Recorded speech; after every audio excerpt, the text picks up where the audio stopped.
why would you even make a joke about killing the Obamas? Like people are really threatening to kill them.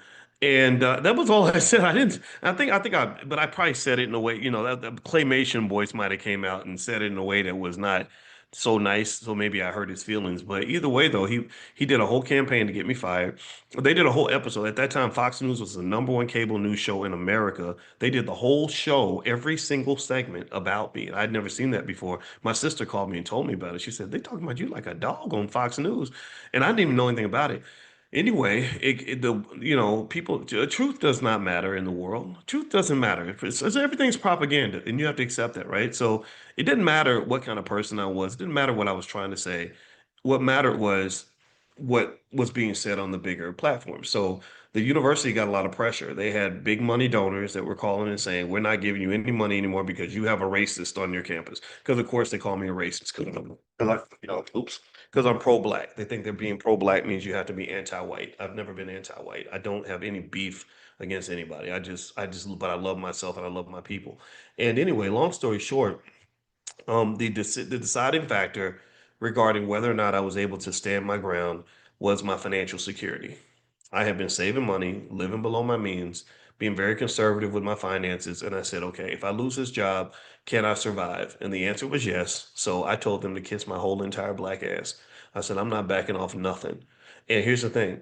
Some people, might think you did this because you're so courageous and all that. And it does take a little bit of courage. Sure, you got to know who you are, but it was the financial security. It's not just being courageous, it's being in a position where you can be courageous.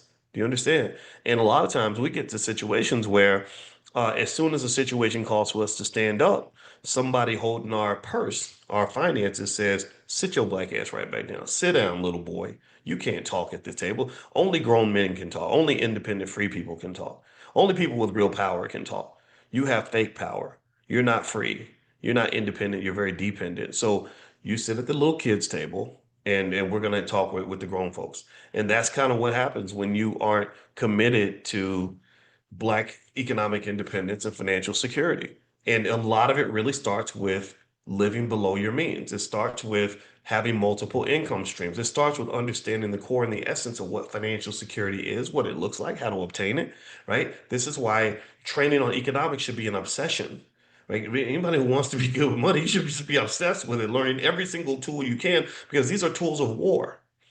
These are tools of war. These are not war. These are not, war tools where you're using them to conquer other people. We're not built like that. We're not going to go out here and make somebody else's life miserable like the Europeans did to us. We've never been built that way.